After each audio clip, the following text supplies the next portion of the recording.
the more the wheel of time spins and more life goes on, the stranger and stranger things get until you begin to kind of realize that nobody really knows what and where with all any of the things going on or necessarily rooted in what the origins of them were, where the current circumstances even stem from. In fact, after a while, you just begin to see everything taking place the same way you would see a kind of cartoon um, fight. Just a cloud of swirling erraticness. And that's kind of just what the world has dropped into. In a lot of ways, it's just another spaghetti western of history revolving around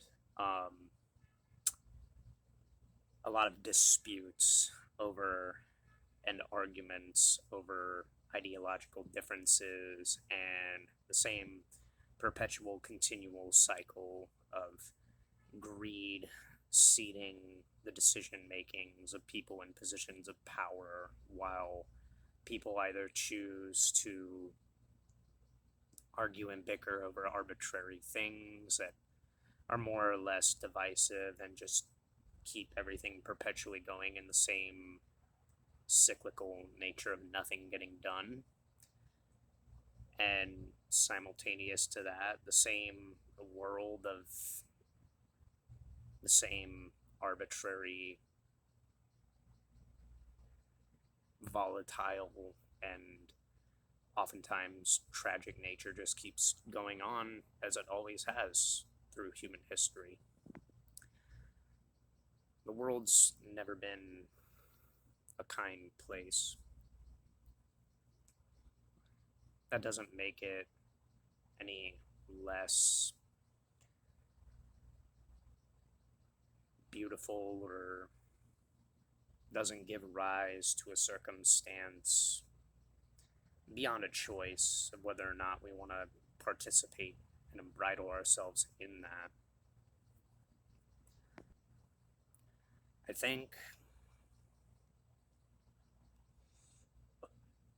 more so than all the ideals and all the things that perpetuate this ongoing cycle of conflict that just rolls through history like a storm continuously, no different than how the great spot on Jupiter seems to go on continuously. So too is there a great spot on planet Earth, a storm that just seems to perpetually cycle through human behavior.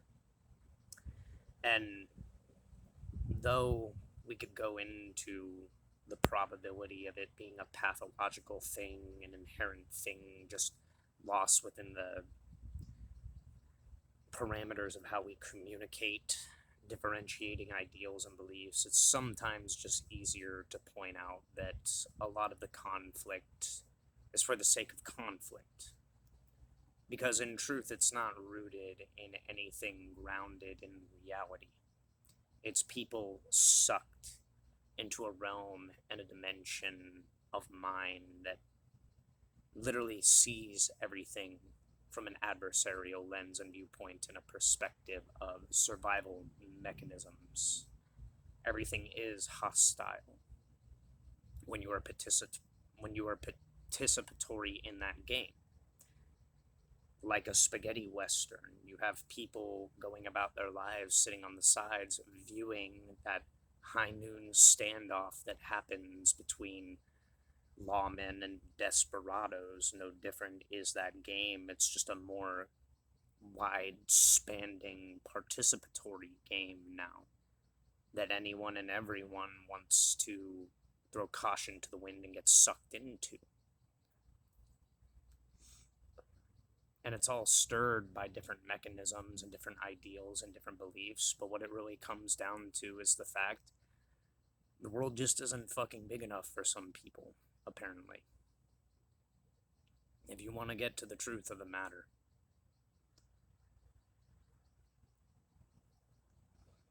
Or maybe the reality is some people don't believe that they're small enough to fit into the world. Or at least their role, their perceived idea of who and what they are and what they stand for just can't fit in to the puzzle work of making the world a kind of more uniquely beneficial and symbiotic place.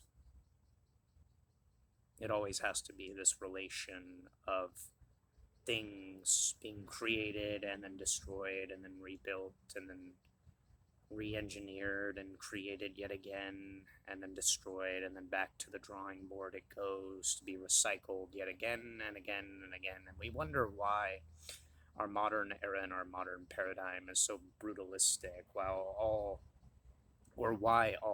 the architecture and structure that we build is so simplified and based on just a kind of mechanized practicality that's not glamorous, not beautiful, just serves roles, functions, and purpose. Well, it's just because the speed and the pace of this ever continuous conflict has only ever steadily become the focal point of attention and awareness, much like how a storm has the potential to grow over different environmental factors, so too has the storm in people only ever grown due to the seeding and the planting of specific ideals and the relationships that we have to those ideals, our attachments to those ideals. Yet for everything we stand for, it always ends up moving in the same direction of conflict and destruction. Ironically, because the truth of all conflict basically boils down to, well, if I can't have it my way, then you can't either. And it's always a zero-sum game, if that's the case. Even if you want to play it on a polarity of good versus evil, hero and villain type thing, the hero has all the qualities of the villain, but isn't willing to pass a certain boundary line.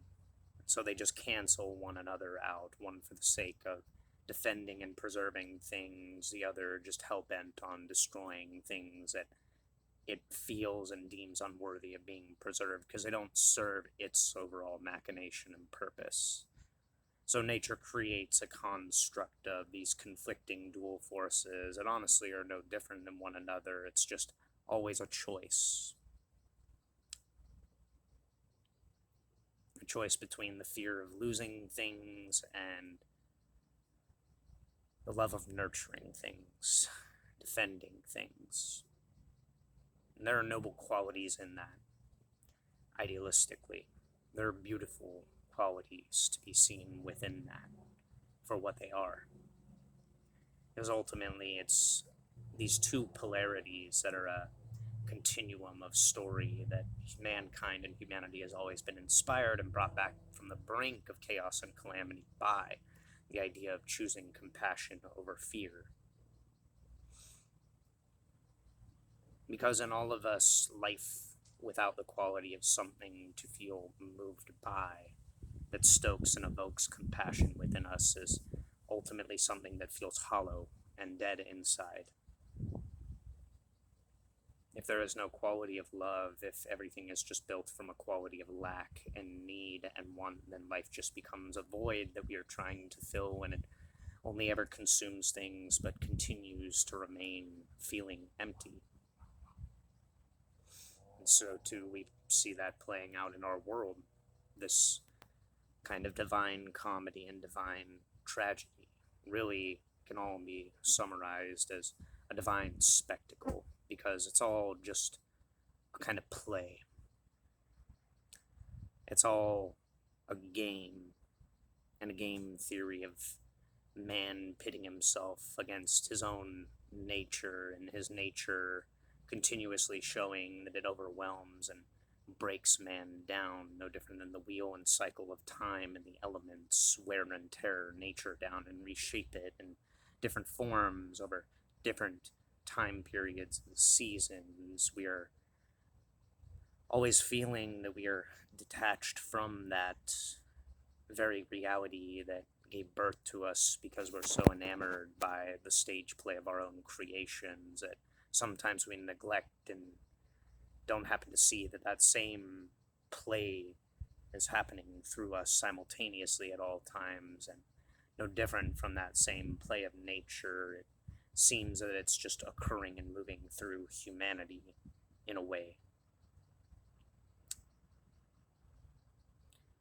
Maybe a little bit big and poetic to put it that way, but in a lot of sense it seems that that just is the ongoing perpetuation and cycle. And to me, what makes sense out of what ultimately is the nonsensical revelation behind the reason for war and conflict, it is just a pissing contest.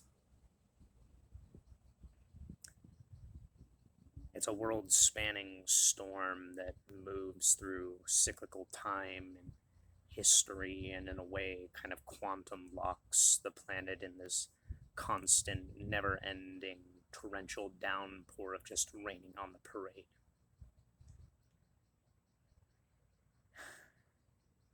I'm not going to argue ideologically or belief-wise about whether or not such a thing is arbitrary or that it achieves and accomplishes, because everybody from every polarity will have their different perspective and viewpoints on it, and I'm not here to argue. I'm not entering into a debate over beliefs and ideals. That's useless in itself these days, because most things aren't grounded in reality anymore. In fact, 90% of things people argue and bicker and complain about come down to emotional appeal, or the manipulation and distortion of different ideals if you want to try to combat logics. But given the fact and circumstance that everybody has different pathologies and ways of developing and behavior, that seems like a lost cause to me too, if I really think about it logically.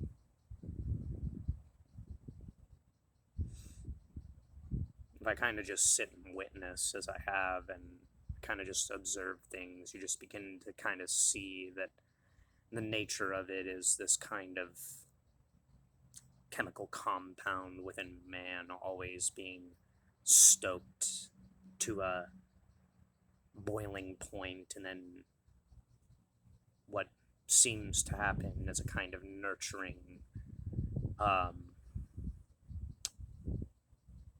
almost parental, evolutionary mainframe in mankind to be a kind of guardian and protector, and at the same time a kind of parental figure to others out of diatribe, and the sense of connectivity gets corrupted and weaponized. And that, at the end of the day, seems to be the reason that, despite any ideology claiming its reasons and rationales, they all end up doing the same thing pathologically.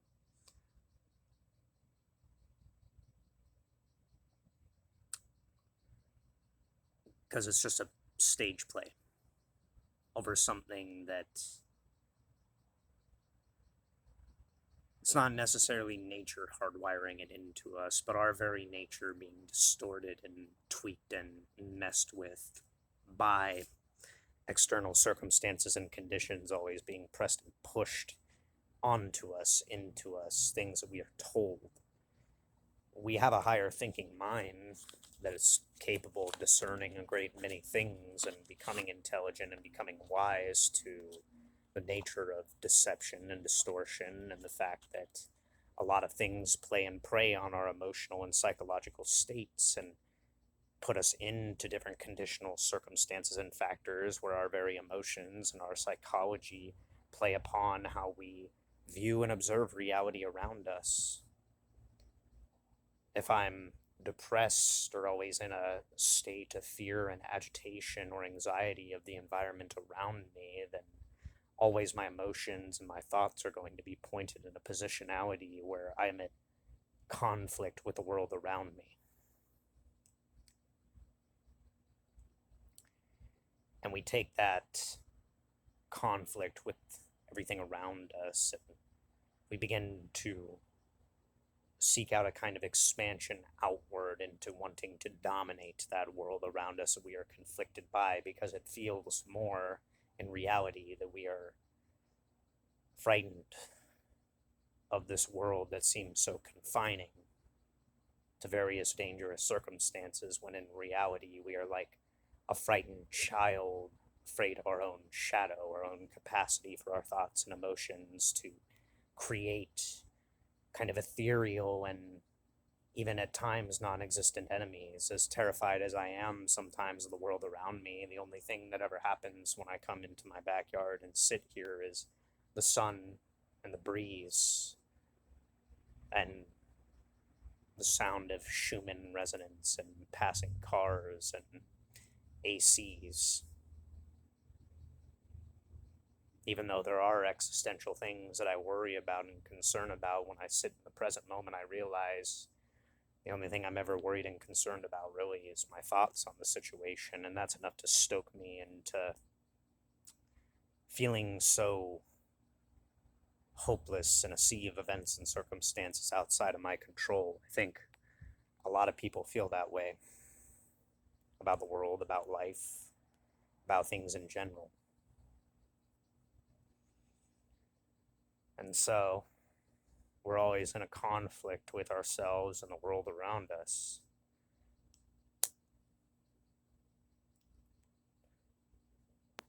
A conflict that's seeded into us through experience passed down. Well, when we look at it and we question it, we observe it, and we kind of get a more well-rounded lens and perspective, oftentimes that takes a great deal and period of time and going through experiences of our own to really learn and understand the rationalities behind all the things happening that sow this conflict aren't in any perspective whatsoever rational. At the end, what are you to do but to just collapse in a heap sometimes and breathe out and realize just how absurd it is? The only other option is a kind of existential nihilism that infects people and makes everybody bitter and callous, because that's just the way reality is. Well, no, it's just you've been taught to believe that's the way reality is. So you believe it to be that way, not understanding that your own body faculty, which shapes and molds your concepts and your understandings of the reality around you, has basically been hijacked and programmed, kind of encoded with certain concepts and beliefs and ideals that affect and play with your emotional and psychological state and frame of experience and perspective, that your regulatory system, your nervous system, has essentially been hijacked by nothing more than a few thoughts.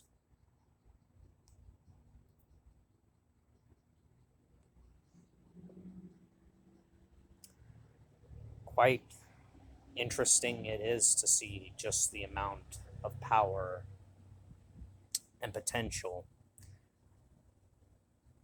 one small, tiny intention can have.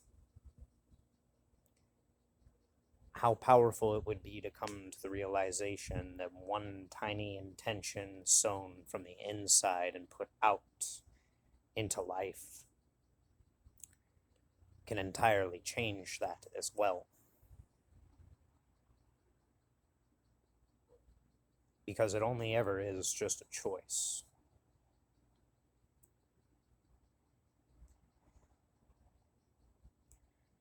Life's full of choices, but it always comes down to basically the same choice. Am I going to approach this with compassion, or am I going to approach this with fear? And the two and two coincide together. In reality, they're not opposites, they're a mirror of one another. They're just polarities. And each of them offers different lenses and perspectives and different lessons to be learned. Nature, the universe, God, some higher power, some higher intelligence gifted you with this cognitive ability of memory and the repetition of memory and the learning from memory. Qualities like that. What we sow the seed of intention that we put out into the world often comes back to us. So it really just comes down to a choice of being wise with what we plant and being wise with what we grow.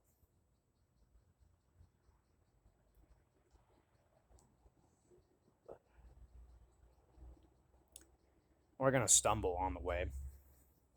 We've always stumbled. That's all we do is stumble and fall and get back up, stumble again. And oftentimes it seems like we're going on a kind of long-spanning journey and path. But in reality, a lot of the time, we're just kind of blindly stumbling.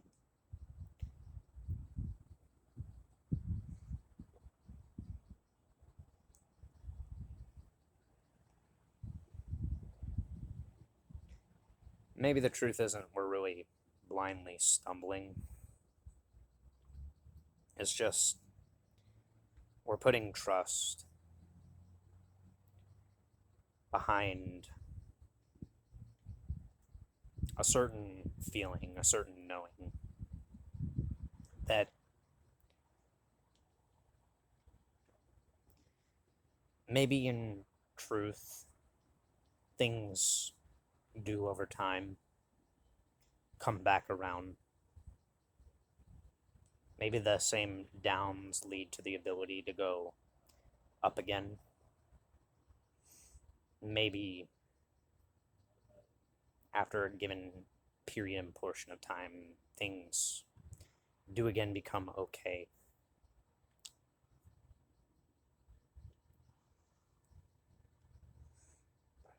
Maybe it's just a trust in that. Maybe that's what keeps it going, despite all odds, that everything always seems stacked against the potential inevitability of everything coming to a grinding and disputably bitter halt. I'm not talking about progress. I'm just talking about our own relation with life. It just keeps going on. We trust that over time things get better.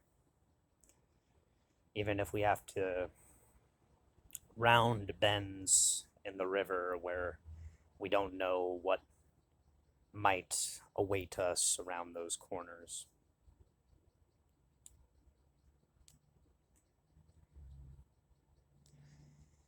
Eventually we face these things.